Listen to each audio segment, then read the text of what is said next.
विद्यार्थी, आपके लिए मैं कक्षा 10 के पहला चैप्टर रासायनिक अभिक्रिया और समीकरण से संबंधित कुछ क्वेश्चन लेकर आया हूँ। क्वेश्चन में हम देखते हैं, डिस्कस करते हैं। आइए, कहता है किसी पदार्थ X के विलयन का उपयोग सफेदी करने के लिए किया जाता है।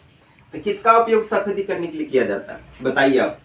पहले के समय में क्या होता था, आप अपने पास मिट्टी का घर होता था या ईंट का घर होता था, उस समय किससे सफेदी किया जाता था? तो चूना से। किससे किया जाता था? चूना से किया जाता था। तो उसी चूना के बारे में पूछ रहा है, तो वह किसका नाम होगा? तो वह चूना होगा। तो चूना का नाम देखिए, तो क्या कहता है, किसी पदार्थ X का विलयन का उपयोग सफेदी करने के लिए किया जाता था। कहता है पदार्थ X का नाम बताइए और इसका सूत्र लिखिए। पहला क्वेश्चन है, पहला क्वेश्चन में कह रहा है पदार्थ X का नाम बताइए, सूत्र लिखिए। दूसरा कह रहा कहता है ऊपर में लिखे पदार्थ X के जल के साथ अभिक्रिया कीजिए, और कहता है उसके बाद अगर हम जल के साथ दोबारा अभिक्रिया करेंगे तो क्या होगा। अब देखिए, देखो पहला क्वेश्चन, पदार्थ X का नाम क्या है? कैल्शियम ऑक्साइड है। इसका सूत्र होता है CaO।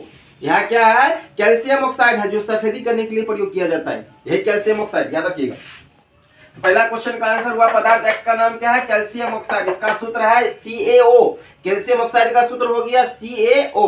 ठीक है, यह क्या किया जाता है? सफेदी करने के लिए प्रयोग किया जाता है, याद रखिएगा।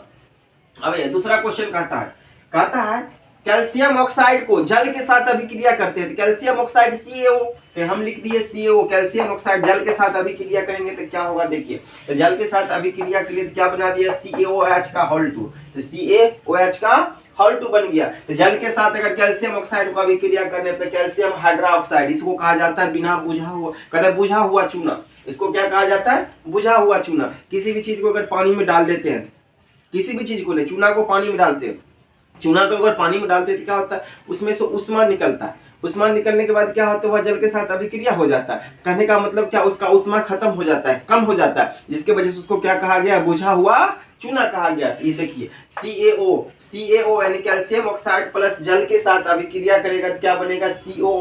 CaOH का होल 2। अब देखते हैं संतुलित है कि नहीं है। देखिए Ca इधर एक है, यहाँ भी एक है। इधर देखिए हाइड्रोजन 2, एक ऑक्सीजन 2 ऑक्सीजन भी, इधर भी हमको 2 ऑक्सीजन। देखिए तो OH क्या कर दिए? होल ट्वाइस कर दिए, तो क्या हो गया? 2 ऑक्सीजन भी हो गया, 2 हाइड्रोजन भी हो गया। यह हमारा सूत्र क्या है? तो कंप्लीट है। इसीलिए दूसरा का आंसर होगा, कहता है बिना कैल्शियम ऑक्साइड को अगर जल के साथ अभिक्रिया कर दे, कैल्शियम ऑक्साइड को जल के साथ अभिक्रिया करते कैल्शियम हाइड्रोक्साइड बनाता है। कैल्शियम हाइड्रोक्साइड जो होता है बुझा हुआ चूना। आइए अगला क्रियाकलाप, कहता है क्रियाकलाप 1.7 में एक प्रश्नावली में एकत्रित गैस की मात्रा दूसरी गैस से क्या है? दुगुनी है। दूसरी गैस का नाम बताइए। हम एक क्रियाकलाप करते हैं, उस क्रियाकलाप में कहता है एक प्रश्नावली में जो गैस है, एकत्रित गैस है, वह क्या है? एक गैस से दूसरी गैस क्या है? दुगुनी है। तो कहता है देखिए, हम ले लिए, क्या ले लिए? जल। जल को हम विद्युत अपघटन, इसमें से क्या करते हैं? विद्युत अपघटन करते हैं। तो विद्युत धारा उसमें से क्या करते हैं? प्रवाहित करते हैं। विद्युत अपघटन द्वारा क्या करते हैं? इसको तोड़ते हैं। तो यहाँ तो किस गैस में टूटा? तो जल टूटेगा, जल हाइड्रोजन और ऑक्सीजन। तो हाइड्रोजन और क्या हो? ऑक्सीजन में यहाँ टूट गया।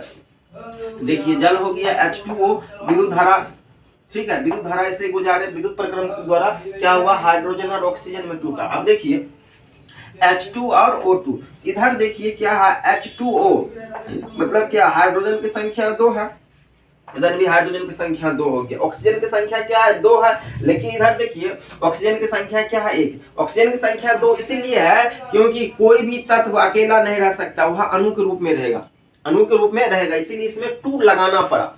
अब देखिए अगर इधर ऑक्सीजन 2 हो गया तो इधर भी ऑक्सीजन हमें क्या पुराना है? तो 2 पुराना है। हम क्या किए? इधर 2 से गुना कर दिए, 2 ऑक्सीजन हो गया, हाइड्रोजन कितना हो गया? 2 दूनी 4। अब देखिए यहाँ देखिए ऑक्सीजन कितना है? तो 1। O2 का मतलब 1 ऑक्सीजन, H2 का मतलब 1 हाइड्रोजन हम मानते हैं, क्योंकि यह अणु के रूप में है, अणु के रूप में है। इसीलिए देखिए क्या हो गया? इससे क्या है? दुगुना है। इससे क्या है? दुगुना है। अगर अणु को अगर भूल जाते हैं आप तो क्या मान लीजिए 2 ऑक्सीजन है तो 2 हाइड्रोजन है। क्या है? ऑक्सीजन से दुगुना क्या है? हाइड्रोजन है। ऑक्सीजन से दुगुना क्या है? तो हाइड्रोजन है। वह गैस का नाम। कहता है उपरोक्त समीकरण से स्पष्ट है कि हाइड्रोजन की मात्रा ऑक्सीजन से क्या है? दुगुनी है। हाइड्रोजन की मात्रा क्या है? ऑक्सीजन से दुगुनी है, अतः वह गैस हाइड्रोजन है। उस गैस का नाम क्या हो गया? हाइड्रोजन हुआ।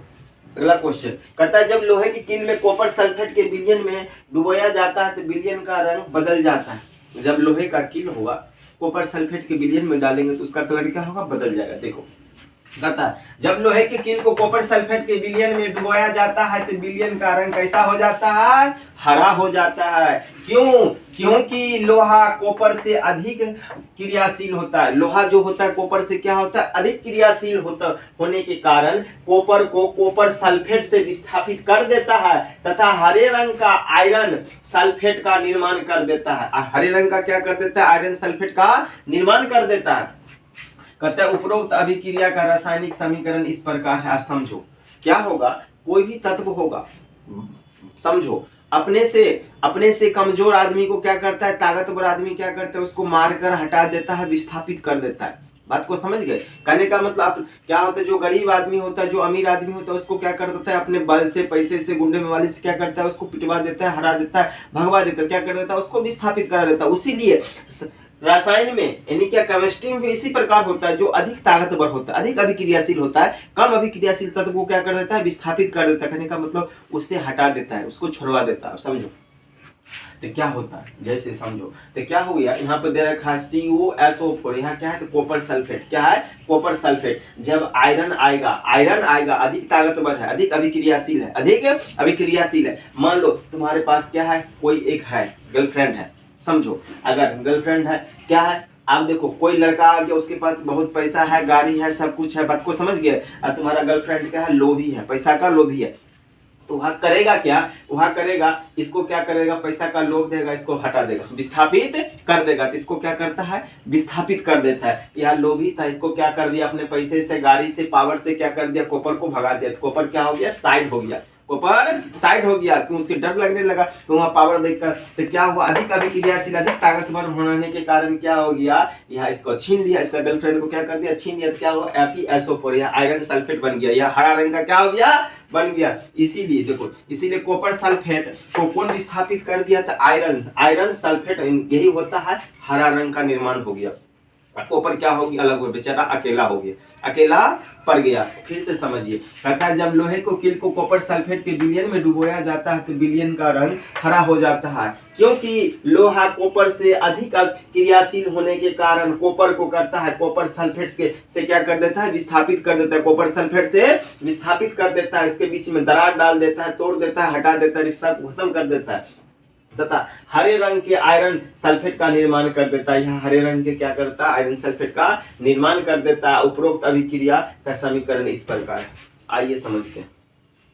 कहता है क्रियाकलाप में, कहता है क्रियाकलाप 1.10 से भिन्न द्विविस्थापन अभिक्रिया का उदाहरण दीजिए। द्विविस्थापन अभिक्रिया क्या होता है, कहने का मतलब दो ताकतवर आदमी लड़ा, वो उसका भी शर्ट फाड़ दिया, वह उसका भी शर्ट फाड़ दिया, कहने का मतलब वह उसका भी फोन छीन लिया, वह उसका भी फोन छीन लिया, दोनों का अदला बदली हो गया। समझिए इसी प्रकार क्या होता है, जब दो ताकतवर आदमी भिड़ता है, वह उसका सामान छीन लेता है, वह उसका सामान छीन लेता है एक ही साथ, तो क्या होता है, दो विस्थापन अभिक्रिया। उसी प्रकार समझते हैं। कहने का मतलब जब हम बेरियम क्लोराइड तथा पोटेशियम सल्फेट के जलीय विलयन को आपस में मिलाते हैं तो बेरियम सल्फेट तथा पोटेशियम क्लोराइड का निर्माण हो जाता है। देखिए यहाँ क्या है, बेरियम क्लोराइड ले लिया, उसके बाद पोटेशियम सल्फेट ले लिए, दोनों एक दूसरे को भिड़ गया, तो अब क्या करेगा, छीना नोचरी होगा, तो क्या करेगा, बेरियम क्या करेगा, इससे सल्फेट को छीन लेगा, तो क्या बना दिया, बेरियम सल्फेट। यहाँ क्या करेगा,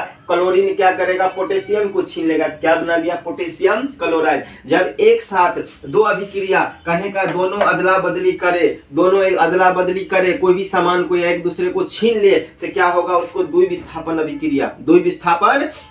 यहाँ पर क्या हो गया, द्विविस्थापन अभिक्रिया हो गया। अब देखिए यह संतुलित है कि नहीं है, देखते हैं। देखिए बेरियम एक, क्लोरीन दो, तो बेरियम एक, क्लोरीन देखते हैं, क्लोरीन एक ही है, यहाँ क्लोरीन को दो पुराने के लिए हम देखिए पोटेशियम भी यहाँ पर दो है, इसीलिए यहाँ क्या कर दिया, पोटेशियम क्लोराइड में 2 से गुना कर दिया, तो क्लोरीन भी 2 हो गया, पोटेशियम भी क्या हो गया, 2 हो गया।